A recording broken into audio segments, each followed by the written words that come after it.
It is softball season, and now to share her insights on the 2025 Big 12 Conference slate is Jenna Becerra of D1 Softball. Jenna, thanks so much for joining us.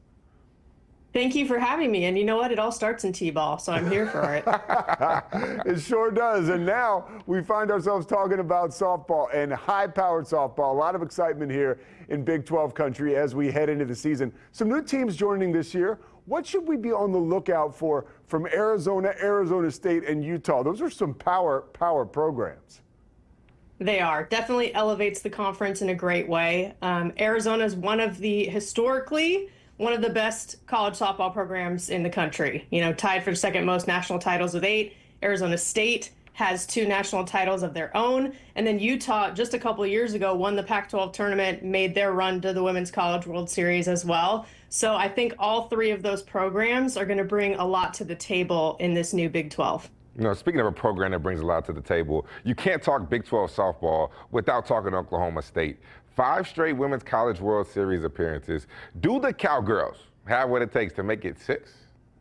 If you ask head coach Kenny Gajewski, he'd say yes, and most people would agree with him. We have him ranked number 5 in the preseason poll for D1 softball nationally, and I think they have the pieces in place. They're great at bringing in high-impact transfers, one of the biggest transfer classes we've seen, including Ruby Malin in the circle, who's an All-American coming from Washington. And, you know, they just had one of their alums, Lexi Kilfoyle, taken number 1 in the inaugural AUSL professional draft, too. So just a sign of how they develop their players, too. Yeah, with Lexi gone, they're very lucky there because at Oklahoma State, they don't really recruit, they just reload. So a lot of real good players coming back again this year. When you look across the Big 12, take us through those next teams right now on the heels of the Cowgirls. Well, you can't talk about the Big 12 without talking about Texas Tech. They're number 13 in our preseason poll, and a big part of that, of course, is the reigning National Player of the Year, Nigeri Kennedy, in the circle. She is the biggest transfer that we saw in the offseason and the biggest NIL deal that softball has ever seen. $1 million arm, making her way over to Lubbock. But also Jerry Glasgow taking the reins, going from Louisiana on over to Texas Tech and bringing some big talent with him for a team that actually hosted the Raging Cajuns, did a regional last year, and now they're putting it all together in Lubbock. So they have the pieces. It is just about how does that puzzle fit, and I'm excited to see. Baylor's Shaylin Govan is one of the best all-around players in the entire country. Hits for power, hits for average. What about her is so special coming into this year for Baylor? I think you just said it. Part of it is hits for power and average, right? Like a balanced type of offensive player. And this is a Baylor team that went to Super Regionals last year. But I think for them, they're returning Dariana Orm, who's going to be huge for them in the circle as well, and adding speed like Brooklyn Carter. They're balancing out their team. So with Govan being able to lead and then having that balance, it's going to be cute.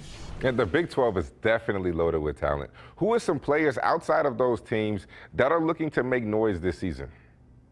I would say if you take a look at, you know, UCF has Sierra Humphreys, who is really exciting to watch. She was a unanimous all Big 12 freshman pick last year, and she actually comes from a softball family, too. Her mom, Krista, played at Arizona, so a little Big 12 rivalry there, and also coached her and her sister, KK, who played at Oregon as well. So just a good foundation that we should keep an eye on her at UCF. And then I would also add Utah's Kayla Nelson. She was a part of that 2023 team that went to the World Series and won the Pac-12 tournament and made that big splash. And she was, of course, all Pac-12 second team last year and made the all-tournament team. Just a high-impact type player that I think is excited for this opportunity in a new conference. All right, Jenna Becerra, thank you so much for joining us. Where can people follow you, and what are you working on now? You can follow D1 Softball on all the social platforms, and you can follow me at Jenna Becerra 01 on X/Twitter, and then also at Jenna Becerra on Instagram. Lots going on all throughout the season. Podcasts, social media, the works, going to a ton of events as well. So keep watching us. Well, and we'll have you back here, all right? And we're looking forward to hearing more about what's going on this Big 12 softball season. Thanks so much for the time. Awesome. Thank you.